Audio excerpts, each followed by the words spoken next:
Hello everyone, it's been a really long time. I'm Josh from the Super Nintendo channel, and welcome to this Nintendo Direct kind of discussion video.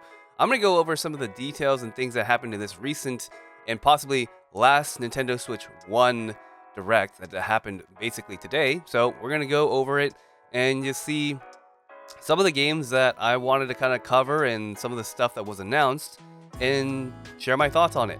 Alright, so one of the first things that did pop up, like literally the first thing, was the Dragon Quest 1 and 2 2D HD remakes. And over this, I think this past like spring, or when it released the 2D HD, or was it the 2D HD Dragon Quest 3 remake? That one came out kind of recently, and I'm pretty sure that the 1 and 2 remakes were announced a while ago, but I think in a previous announcement for the Dragon Quest announcement, they did like announce 1 and 2 HD remakes, but it wasn't like going to be ready in time, so they, I guess, kind of re-released it now, or at least they're attempting to do that, and they're just going to be out later. I'm going to check real quick when that game was going to be out. So there's no like official release date for it. So it just says 2025. So it might be later out, either holiday season, possibly the summertime. I'm not entirely sure. I would expect holiday season because we're already in quarter 1. So I expect quarter 3 or quarter 4 of 2025. So it could be even 2026 when this comes out. The next thing I kind of want to mention, I'm not going to mention I will mention the No Sleep for Kaname. I don't know too much about that game. I know that it was based off the AI Sononium files, which I do have that game. I probably will pick up this game. I don't know a lot about it. I do have some interest in it because I do like JRPGs or like Japanese games, mystery games, just anything that's kind of like Japanese. I kind of like want to pick up. If they do get a collector's edition, which most likely will happen, I might end up picking it up, just depending on the price range where it's at. I think it'll be interesting. The next thing I really want to mention is the Raidou, the Devil Summoner remastered. I was really excited for this game to come out. This game has been stuck on PS2 for, when did this game come out? Like 2006 maybe? 2005? Whenever this game released on PlayStation 2, it's been stuck for that long. And this game is absolutely ridiculous in its price. So I will be definitely waiting for this game to come out, just so that I can add that to my collection and actually try it out, because it actually looks interesting. I've never really played much of the game. I do have it on the PlayStation 3 via backwards compatibility. You know, you can buy PS2 games on the PS3 store, and this was one of the games that I did buy. I did buy like some of the Shin Megami Tensei games. I bought the Persona games on PS3. So I'm glad that this game is getting a like a HD remaster type deal. It looks interesting. I'm excited to play this game, and I'm just happy that this game got out of the PlayStation 2. So it'll help lower the price of the PS2 version eventually, I think. Interesting, yeah. So the next game that I kind of want to talk about was Shadow Labyrinth. You know, we're kind of just going in order of what I think. Obviously, there was a lot of games that were being announced. Shadow Labyrinth, like a Metroidvania, but with Pac-Man, set in this like a dark futuristic world. It reminds me of like Metroid, like the more futuristic theme was definitely felt like Metroid. And then obviously you got the boss fights, you got the Pac-Man being your buddy. I thought that was just kind of interesting to kind of like put that together in a game. I thought that was just incredibly interesting, because this is something you don't really see every day. Like, Pac-Man really has just been kind of more of like it's always been re-released as like, oh, here's new levels, here's an arcade version of this game. Never that I thought, or like even like the Pac-Man 3D series where there was like, oh, here's like a platformer, here's like a 3D platformer, here's what you can do with this one. This is sort of like builds on like having Pac-Man being like it's a brand new game, but with Pac-Man as sort of like this companion with you, which like I thought it was kind of funny that you could be like, oh, Pac-Man isn't like the center front of this game, but he's also a center front of this game, you know? He's not the main focus of this game. And then there's something else entirely, which I think is actually a really good idea. Kind of excited to see where this heads out. I might actually play it. I think that is just going to be a really fun game to play in the future. So the next game that I thought would be kind of interesting was the Patapon 1 and 2 like remake or like remastered, that game is stuck on the PSP for whatever how many years. I don't remember if this game ever actually got a release outside of the PSP. I have to check if I actually still have that game. It's a good thing that a lot of these games that have been announced for Switch are getting outside of their original systems that they were on. Mostly because I think it gets a wide variety of people to play these games. And for Patapon, it's been so long since I last seen a Patapon game on any system that I think that it's actually a good idea to have people that are interested in this game or that are fans of this game to replay it and to bring in new fans. So I think it's good. I don't really remember much about the original Patapon game. I just remember my brother having, or he's at least playing the demo, if not owning the original game. Yeah, so the theme of this that I've seen so far is, in this Direct, have definitely been remakes and remasters in a couple of sequels. Nothing super new in this Direct that I really seen outside of like the big one, which I'll cover in a little. Actually, there's like 3 big ones that I want to mention. But yeah, like we got Story of Seasons Grand Bazaar, like starting off with a lot of like remasters, remakes. I guess Shadow Labyrinth is a brand new game, so I can't really, knock it down on that because it looks really interesting. But yeah, Story of Seasons Grand Bazaar is a remake of the DS version, or I guess a remaster. I'm not sure what term they want to use on it. I am like kind of excited in this game. It's like a genuine remake because the first one was on DS. They're clearly not really gonna upscale the original DS version to make it a remake or a remaster. Obviously, they put a lot of time and attention and detail in this game to make it not a DS game, which it's good. I think more Story of Season games are good, just to kind of get it out of the original games in the very original systems.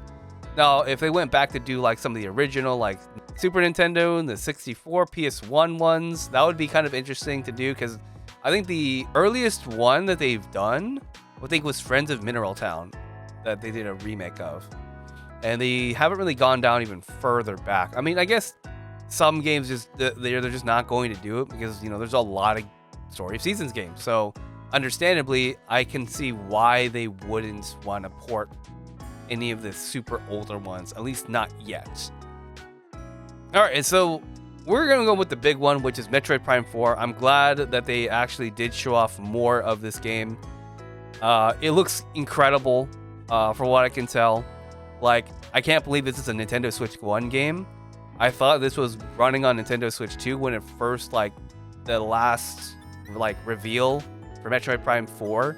I thought it was a Switch 2 title because it looked that good on Nintendo Switch 1. Or it looked that good. I didn't think it was going to be on Nintendo Switch 1 because majority of games that I've seen on Nintendo Switch 1 just don't really look that great. It looks very grainy.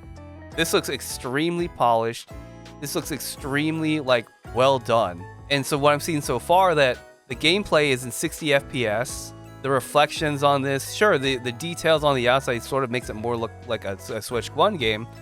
But I think that they actually use, my assumption right now is that they're using the AMD upscaling feature that is prevalent in a lot of Nintendo games right now to make this game look so much better than it should. Because this looks incredibly good for a Nintendo Switch 1 game.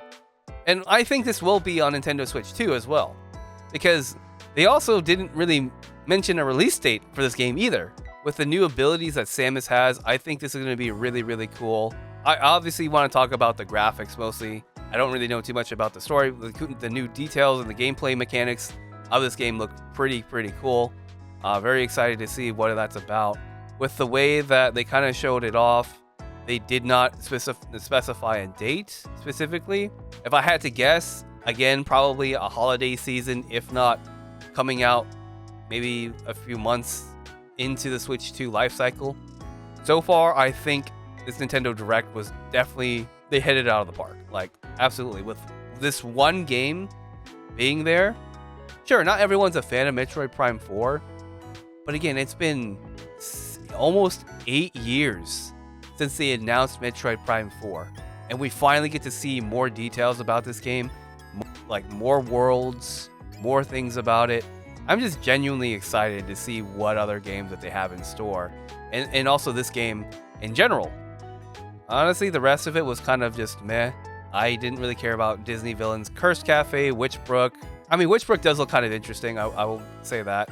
Rift of the Necrodancer seems kind of interesting, kind of like another hit on the Necrodancer series. Looks kind of like a Guitar Hero type game, and I hope they do like have compatibility with like the guitar portion of it. But who knows if they bring out a guitar thing or an accessory to Switch. And now the one thing before that one was the Tamagotchi game that looks like an Animal Crossing type game. Looks really interesting. I wasn't really into the whole Tamagotchi when I was a kid, but I'm kind of glad that they're trying to do more with the IP, trying to actually make more video games, make good video games. And I think with this game, it's following the trend of the Hello Kitty Island Adventure type game, where they're just trying to make it more open world, more things you can do with the characters. And I think overall it's a good thing, because I think that with some of these more cutesy IPs, there really just hasn't been a lot. Tamagotchi really just, they try to bring it back with like with the more like recent stuff with Tamagotchi. Like they try to bring back like, the toys again, trying to bring it back. And I think it did work for a little bit, but obviously it died down because they're like, oh, we're bringing it back. And then, so I'm kind of glad that they're trying to do more with the IP. Following that was Pokemon Z-A. I didn't expect to have more details about this game, to be honest. I had no idea this was actually going to show up. With Pokemon Z-A, I think from my last Pokemon Presents, they showed off this game. I thought it was decent looking. Didn't really know that much about it. But I so far think this game looks pretty good. It looks really promising with the new starters, obviously. I think it looks a little bit more polished than before. I still think it's not the best, but I think in terms of overall look, we'll see where it goes. Obviously, there's still a lot of work and details to go into it, but hopefully they start doing better optimization. It looks pretty solid with the frame rate. It didn't have any stutters, unlike when Pokemon's Legends Arceus came out. There was a lot of like initial performance issues with like frame drops and not constant frame rates. And the graphics not really looking particularly good, but you know, again, graphics aren't everything. But I will say though, this game definitely does look better. Story-wise, we still really don't know that much about it. The really cool thing though is that the day and night cycle with it, where it's like catch Pokemon in the daytime, battle people at night. I think that's actually really cool idea. Although, is it going to be exactly like, oh, you can only battle at night, you can't catch things at night? I don't really know. So that's kind of something that, you know, that's going to have to be fleshed out when more time comes, when this game releases. I am kind of genuinely excited when they did like have the battle system, because it was reminding me more of the anime. The anime is like, oh, you do this and then dodge this, do that, and then you're like, you have to time your dodges, or you do moves to do dodges. That's actually really cool. I'm actually pretty excited about that. Plus, you got more Mega Evolutions, which initially first I was sort of like on the fence about it, but I'm kind of glad that they brought it back. You know, they sort of did other things with Pokemon in general, with when you have the Gigantamax. But I think it's kind of interesting to kind of go through this, where you have that scale, where it's like, oh, the more trainers you defeat with this Pokemon Battle Royale. I think this is actually genuinely interesting. I think this will be pretty cool. We'll have to see where it goes with it. But yeah, I am genuinely excited for this game now. I think this is going to be pretty interesting. So we'll just have to see where it goes. And obviously, right after that, we get a new Rhythm Heaven game. I've been waiting for a Rhythm Heaven game since like the last one. Like I never was into the Rhythm Heaven games because I never owned it. I know people did buy it, but I just never owned it as a kid when the first one came out.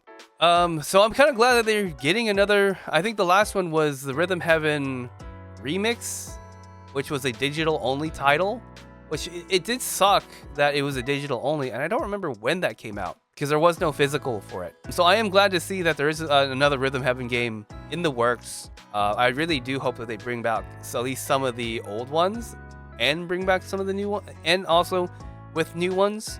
So we'll have to see where that game goes. I'm just glad that, you know, the last game isn't stuck on a system, that I'm actually genuinely excited. We'll have to see if they're going to do more like motion control stuff with Nintendo Switch, if they're going to do any like different stuff that they do with Rhythm Heaven, with all the mini games. I thought that was kind of interesting.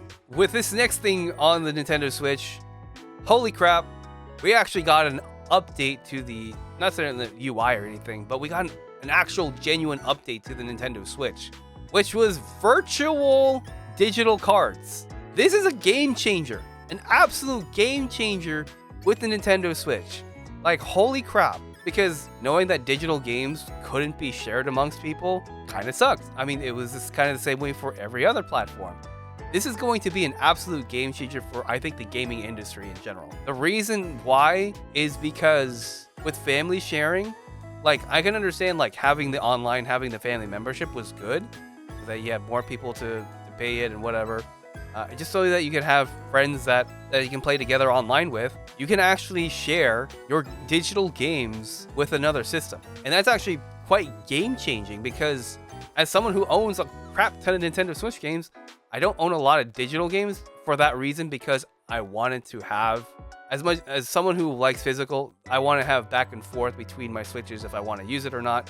So that means that my Splatoon 3 Nintendo Switch that I want to use, well, more than likely I'll have Nintendo Switch 2, so we'll see about that. With the Nintendo Switch 2, I'm hoping it could also be compatible back and forth with Nintendo Switch 1 and 2 with my digital games, so that I could like transfer over to my other Nintendo Switches if I want to. That'll be a game changer.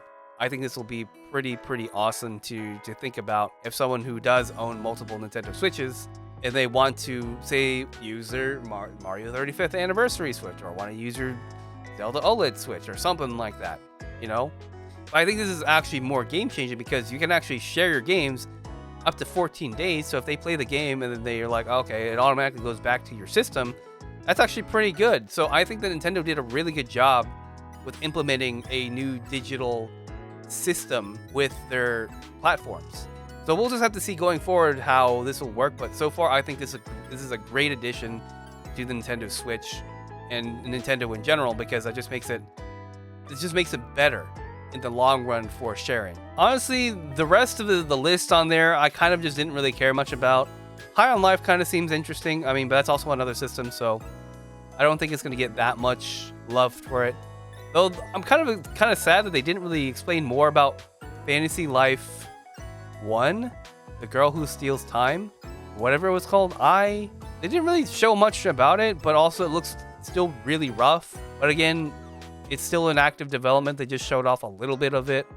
So we'll see by the time that game releases if it's going to look better or have better performance. I was actually genuinely excited for this next game, which was Everybody's Golf Hot Shots. I haven't seen another Everybody's Golf game since the last one, which was on PS4. So genuinely excited to see that this game is coming out on Nintendo Switch, because I think the Hot Shots Golf brand was only on PlayStation. So I'm glad to see that it's kind of like branching out to a different system.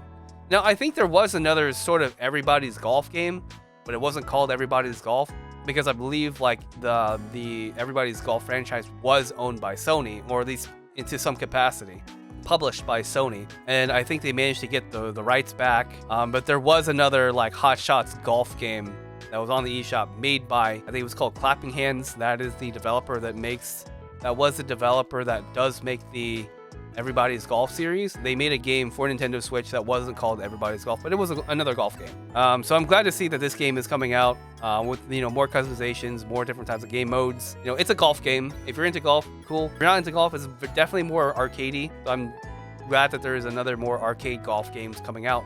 When this game got announced, like the arcade beat 'em up style Marvel game, which was called Marvel Cosmic Invasion, I was kind of hoping that they would bring back like the sort of beat 'em up style games that were on like Genesis and arcade. I don't remember if they did do a re-release on any of those games, but I would be genuinely excited if they did do like the Spider-Man beat 'em up, any of the Marvel Avenger beat 'em ups, or even like the X-Men beat 'em up games that were on the older platforms. I'm kind of glad that they did bring this kind of back in this kind of form, because I think it's been a really long time, and I think this will kind of help generate interest in some of the older Marvel beat 'em up type games. Genuinely, I think this will be pretty cool, and I'm glad that they're kind of bringing it back. You know, All right, so the last thing that they showed off, which I was like screaming, man. I was like, Tomodachi Life, another one? Like, that's awesome. Incredible to see. Happy to see that Tomodachi Life is going to get another game after not having a game like a Tomodachi Life game since 2014. I was a senior in high school when that game came out, and I absolutely loved the crap out of that game. Played it a lot, imported Miis. Looks like there's going to be more customization for the Miis as it was like with the which was like the remaster or the remastered of Miitopia. Like, I'm kind of glad that I think they're bringing some more of the customization back with Miitopia, because the customization of the Miis for that game was incredible. So I think they're going to bring some of that back into the new Tomodachi Life game. Genuinely very excited to see what this game is going to be. It looks pretty promising. I'm just, again, like I'm hoping to say that I don't know why this game on price charting is super high, like $100+ for this game, loose, but we'll just kind of have to see. But yeah, that being said, I mean, obviously there was that Nintendo Today announcement with the news. Not sure what that's going to be about, but hey, it is what it is. You can get your news directly from Nintendo on the app. I'm sure that they're still going to be on other social media platforms, but the other details and tidbits that are going to be on that aren't necessarily going to be announced on their official like Twitter or Facebook or whatever pages that they have for social media, that stuff is going to be sort of like on this app, and I think it's going to be good. So we'll just have to see where that goes. I don't think like Nintendo Directs are directly going to be on here, but it'll tell you like when those stuff are going to happen, other neat updates to like development of the games or like where it's going. I think it'll be a better way for like announcements and minor details about certain stuff to be on this platform. So I think it's going to be overall generally good for Nintendo. But other than that, that was a Nintendo Direct. I mean, obviously, I thought that this Direct was very, very solid. A lot of really good games. Granted, a lot of them being remakes, remasters, sequels. But, it's kind of something that we've all been wanting. A lot of games nowadays are sequels to games that were really, really good. So again, like, I know people are like always expecting new IPs and stuff like that, new stuff, but it is what it is. I think the newer games will probably more be in line with the Nintendo Switch 2 Direct, which is going to be out like literally next week, not too long, if they're going to announce more games, because this is mostly directly for Nintendo Switch 1 games. So we don't know what Nintendo Switch 2 games are going to be announced. So obviously with Nintendo Switch 2 games, there's going to be a lot more in store for it. So we just have to look forward to that when it comes out next week. So we'll just have to leave it at that. So that being said, that is going to do it for today's video. I hope you guys enjoyed. Let me know what you guys think about this last Nintendo Switch 1 Direct down in the comment section below. Be sure to like, subscribe, and ring that notification bell if you want to watch more of my future content. If you want to watch another like direct reaction video, you can click this one right here. That is my Pokemon Presents reaction. That was directly in the morning, so be sure to check that out. Anyways, that is it for today's video. I hope you guys enjoyed, and I will see you guys in the next video. This is Josh from the Super Nintendo channel signing out.